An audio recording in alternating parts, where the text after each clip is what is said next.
Today's demo lesson is the ESL placement test that we give to all our students here at Michael's Business English. This test covers the grammar, speaking, listening, reading, and writing portions, and this allows us to properly evaluate each student to see not just where they are at an English proficiency level, but also to see if there's any fossilized errors in case there's issues with grammar they may not be aware about. If you're interested in learning more about what the placement test looks like, stay tuned to find out what we cover. Hey, this is Michael with Michael's Business English. For those of you who don't know me, my name is Michael Rincon. I'm a former six-figure data analyst turned ESL instructor and career coach, and I support English language learners improve their career development through communication and language training. If you're new here, on this channel, we talk about business English, communications, and career development. So if you're into that, make sure you like and subscribe, and all the links we talk about in this video will be in the description box below. Okay, you can see I logged into my demo account. I'm going to show you real quick. It's very simple. Once you log in, you'll see a button that says Start Placement Test. Okay, so on that, you can see what's involved, how long it's going to take. You don't have to do this if you don't want to. I typically check with all my students. I highly recommend everyone goes through all of these, though, including grammar, because that is how you will make sure there's no issues. And some people think they don't have an issue with some of the other challenges, but it's better to get a second opinion while you're here, and it comes with the test. You might as well do it while you have the time. You can see it's only going to take 20 minutes per portion, and you can take breaks during the test whenever you need to. So you got some instructions here. Use a pen and paper. The grammar section must be completed first. You can pause. Each section after that, you have to do it once you start it. But remember, they're only 20 minutes at most, so it's not a big deal. You want to use headphones for listening and use a microphone for speaking, like, clear if it's speaking. The only thing I got to ask you is, do not cheat on this test, right? So this is not a pass-fail test, meaning, if you go and look up the answers for this test, it's not going to help you. This is not an open book test. The goal of this test is to help you identify where you have challenges. So we're going to go through the grammar section right now, and I've got 100 questions to go through. So I'm not going to go through all the questions. I'm just going to go through a few of them just to give you an idea, and then I'm going to pause and move on to the next section. So let's see, this is John. They are my friends, and Leo knows blank too. Okay, next question. Doesn't tell you the answer until you finish the test too. And here's the thing too. This is an auto an updated test, meaning as you get the first questions right, it'll start throwing you more challenging questions. So if you go through this test multiple times, you'll find the tests get harder and harder.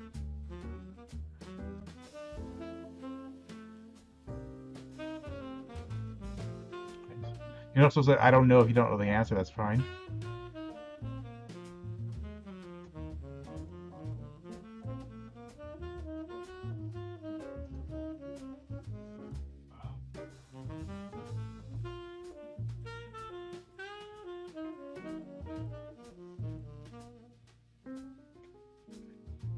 Pronouns correct. This is where it gets more challenging. It's going to start challenging me with different types of questions now, because it gets the impression I'm doing better.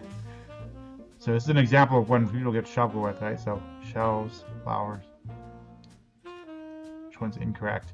This is an actual issue one of my students had. She didn't know which one's the correct plural noun. She actually thought this was the correct one. So we had to do that demo lesson. We had to actually, sorry, not a demo lesson. We actually had to do that as a lesson for her, a full-length lesson, because she wasn't aware of that. She didn't know that knives actually is knives. So as an example. Okay, let me pause the video now and move on to the next section. So I actually wanted to resume as I'm continuing this test. You can see I'm on question number 63, and it's getting really challenging now. Which of the options best expresses the sense of the following scenario? A police officer stopped David because he was driving 100 miles per hour in a 60 miles per hour zone. Luckily for David, the police officer only gave him a warning and did not issue a fine. So what they're asking here is idioms now. So which one do you think it is? Is the officer let him off? The police officer let off David? Police officer let David off. So here's another question that's interesting. Which of these sentences can be expressed in passive voice? So this is interesting to me because as I'm writing content for LinkedIn, I'm using Grammarly right now, and I'll get these warnings that I'm writing with passive voice, and I'm like, Oh, that's interesting. It suggests don't use passive voice, so I'm trying to figure out like which one of these is passive. And here's another example real quick. Which passive sentence can be made from the following sentence? The doctor kept the patient alive. So these are, which of these is passive? The doctor kept the patient alive. So the doctor kept the patient alive. How do I make this passive?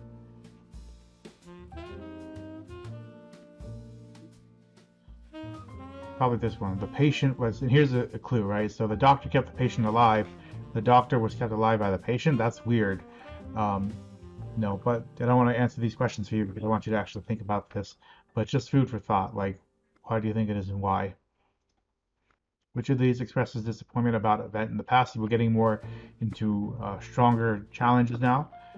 Some of the students I've had in the past have struggled with these kind of questions. Like one student I had was a college student, and she had questions about how to write an opinion. Like she was given a task to write an opinion on a movie, and she didn't know how to do that. So this is where these kind of like nuanced issues become more prevalent, and they're like, oh, now we have an issue that we have to address with the student. This is something that comes part of the learning plan. So this was an interesting question. Which of these sentences uses the passive voice to avoid responsibility? So French is no longer spoken in that country. The report has been completed. The windows were cleaned by Peter this morning. Sydney was hit by a car this morning. Or you could say, I don't know if you don't know. So interesting food for thought. So this question is actually about reported speech. So you may have seen that demo lesson already on reported speech. It talks about things that have happened as time changes, right? So this is about on Friday, Kyle said, I can't come to training tomorrow. On Monday, you report this to your friend, Alex, and you say what? Right? How does I can't come to training tomorrow, which was done on Friday. So on Monday, you told this. So this is where it gets interesting. I want you to think about this for a bit. And here's another one about the third conditional expressing regret. So I would have avoided the problem had I known about it beforehand. I will avoid. I would avoid. I avoid the problem, etc. So interesting to think about. Okay, now we're going to cover the listening section of the test, and this is all going to be a breeze. So you can see, we're just going to test the sound real quick. Hi, I'm John. I'm Derek. Nice to meet you, John. Likewise. Are you in Mr. Albert's class? Yep. He was my French teacher last year, too. I was in Miss Carroll's class last year. I didn't like her much. Well, you'll like Mr. Albert. He's a good teacher. That's just a test audio. Don't worry about like actually listening to this audio. It's just to test your sound. A nice guy. Yeah, see? You can listen to the audio more than once, but whenever you're ready, you start the test. You can save and finish later. You can come back to this test later if you need a break. Otherwise, we're going to begin now. So you're going to see we got the questions here. We have 12 questions. We have so they ask us to read the questions before listening to the audio. We got 20 minutes here. You can see the time. You got location of the conference center. It's only a 5-minute audio. This is really cool. Good morning, everyone. My name is Jake, and I work at the conference center. I'm in charge of event management, and this morning I'll be giving you some information about the conference that will start tomorrow.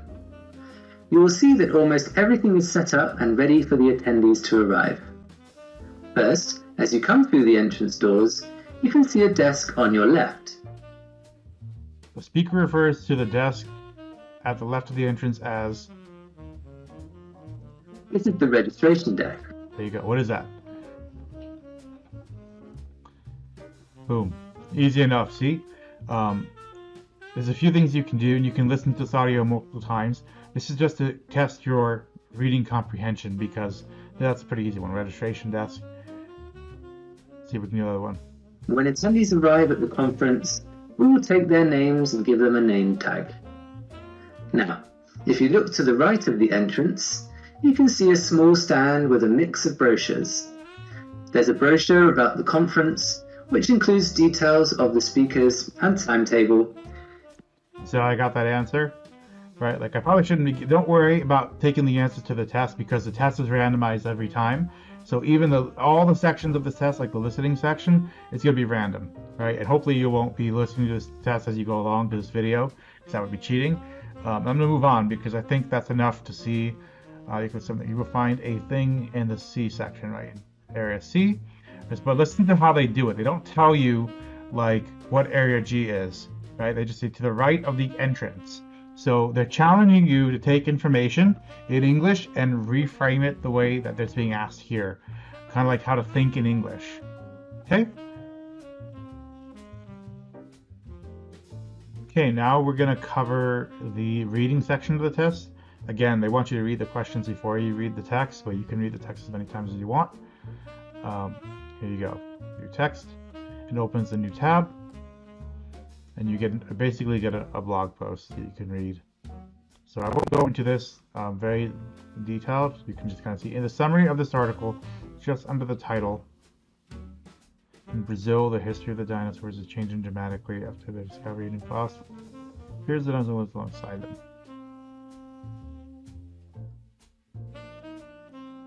Right, so the goal is to kind of take what we can and try to summarize it. So it's not giving us, instead of saying like what is written under there, we have to explain what it is, right? It's critical thinking in English.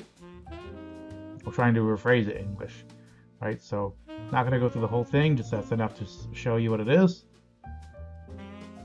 So I just want to show you this one thing too I just noticed. So here's the second question for this example. At the beginning of the first paragraph, the author suggests that last century, paleontologists were focused on, and here are the answers, discovering why the dinosaurs disappeared, locating when the dinosaurs finally become extinct, to what extent the changing climate made the dinosaurs disappear, working out when the dinosaurs started to disappear, or I don't know. And the reason this caught my attention as I was doing this was if you go to the first paragraph, for most of the 20th century, paleontologists were engrossed with determining how the dinosaurs became extinct, right? They're not using the exact word-for-word verbiage. This is where it becomes challenging. So if you don't know your vocab, you're going to have challenges here, which is good because then you're going to know like you need to work on your vocab. Because they're not saying like engrossed with determining how the dinosaurs became extinct. But do you see that here at all? Like locating when dinosaurs became extinct, but that's not what it's asking. It's asking how, not when the dinosaurs became extinct. So disappeared is another way of saying extinct. It's not the exact synonym, but they have similar meanings because disappear means they're no longer around, you can't find them. Extinct means it's completely gone out of life, like we know for a fact it's out of life. See, wouldn't be this one, working out when the dinosaurs disappeared, because it's not when, it's how. So it's a trick question. It's kind of testing your knowledge to see like how well can you think in English, how well can you identify words that have similar meanings even though they have different meanings from a dictionary definition, but similar meanings in context. So just food for thought there. Okay, we're now in the final portion of this test. This is now the writing portion of the test. You got 15 minutes to answer one question. Oh, sorry, that's not the final portion of the test. We actually got the speaking section next, my bad. So here we go. We got 15 minutes. Many people like to follow fashion and spend money on fashionable clothing. Why do you think people do this? In your opinion, this is a good thing. So you got 15 minutes just to write as much as you can, and this is going to test a lot of things. It's going to test your grammar knowledge that you know offhand, as well as your vocabulary. So one thing that I've noticed with my students is that one of my students, for example, kept messing up with articles. So she wouldn't put a, an, or the when it was appropriate. She was missing things like singular versus plural nouns, how to conjugate appropriately, things like that. But you would just type in normally, so like, oh, sorry, my backdrop just fell. Just leave it up for now, sorry. So here we go, we would just go, like follow our fashion. There's also questions how you actually write in English. So do you write academically, do you write professionally in the workplace? So if you're in an academic paper, you might be used to writing like intro, main summary, 3 points, body, conclusion, whatever, right? Like in a workplace, you probably wouldn't do that. You might talk more short and sweet. You might say something like, I think people like to spend money on fashionable clothing because it's awesome. For example, I spent money I spent, let's see, $500 on a pair of jeans. I did not spend $500. Jeans. I spent $500 on a pair of jeans recently because they had cool rips in them, and a friend of mine said they were tight. Alright, so you don't know what tight means, that's kind of like slang. But that's just for fun. You can see this is very easy. You can go on and on as long as you want. This is a very easy one. So I'll keep going. Okay, speaking. So this one's going to be interesting. So this one is, you test the microphone. Let's see if this is going to let me do it while I'm recording the video. Okay. This is a test. I am testing the microphone on my computer. This is a test. I am testing the microphone on my computer. Sweet. Okay, now we know the microphone's working, so let's start the test. You got 5 minutes to answer this question. What programs do you like to watch or listen to? Do you have a favorite TV or radio program? Talk about something you like to watch or listen to regularly. I haven't watched TV in a long time. I don't know why you're asking me this question, because that's pathetic. I think TV is the devil. I will tell you that I've been watching a lot of YouTube, though. In fact, I've been watching something on YouTube. What have I been watching on YouTube, actually? Video game reviews. I've been watching like video games coming out on YouTube for Nintendo. Oh, you're talking about radio, so I can talk about radio as well. So I like to listen to, actually that's not true at all. I like to listen to podcasts. I'm listening to Jordan Ferris's Growth Mindset University. Actually, I've never listened to it before. Pretty shameful, just saying. But yeah, I love this podcast because it's all about the lessons we didn't learn in college. And, you know, Jordan's just amazing at everything he does. And, you know, he had Vanessa Van Edwards recently, and Vanessa's amazing. So, of course, you should definitely check that out. You know, shameless plug for Jordan Ferris, Growth Mindset University. Go check that out. Thanks so much for listening. I'm going to talk soon. Bye. I haven't watched TV in a long time, and why you're asking me this question.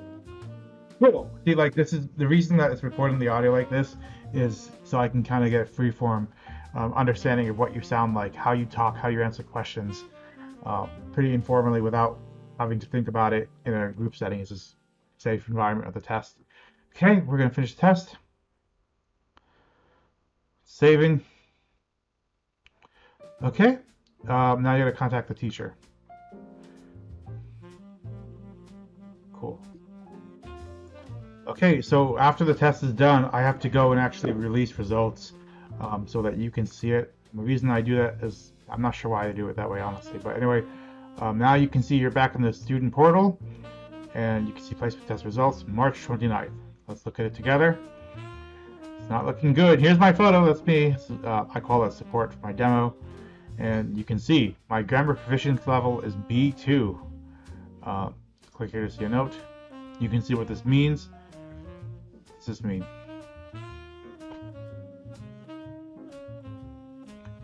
Right, so here you go. You can see that this is pretty normal. Is that you can see I probably failed some answers that were, and you will see like what happens. So what happens is after the test is done, you can see I answered 100 questions. 19 were correct, 1 was wrong. And you can see through 5 different levels, A1 to C1.